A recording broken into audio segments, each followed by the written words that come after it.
এই দেশের সংস্কৃতিকে, এই দেশের সাহিত্যকে ধ্বংস করার জন্য সঙ্গীত এবং ক্রীড়া প্রতিষ্ঠানের ক্রীড়ার শিক্ষক নিয়োগের যেই বিধান বন্ধ করা হয়েছে, সেই প্রতিবাদে আমি শুরুতেই যেটা বলছি, আজকের একটি ইংরেজি দৈনিকের খবর এসেছে যে বাংলাদেশের বন্দর, নদী, নালা এগুলোকে ব্যবসায়িকভাবে কিভাবে পরিচালিত করা যায় তার একটি কর্মকৌশল এ সরকার, ইউনূস সরকার প্রণয়ন করছেন, যাকে বলা হয় স্ট্র্যাটেজি।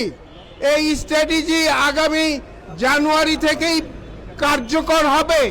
এখানেই আমার প্রশ্ন, আপনি স্ট্র্যাটেজি করবেন, কর্মকৌশল করবেন, দেশকে ফরেন ডাইরেক্ট ইনভেস্টমেন্ট বাড়াবেন, এতে আমাদের কোনো আপত্তি নেই। কিন্তু আপনি একটি অনির্বাচিত সরকার, আপনি এমন কিছু করবেন না যাতে আমাদের দেশের সম্পদ বিদেশিদের হাতে তুলে দেওয়া হয়, এবং আপনি সেই ব্যবস্থাই করছেন তাড়াহুড়া করে।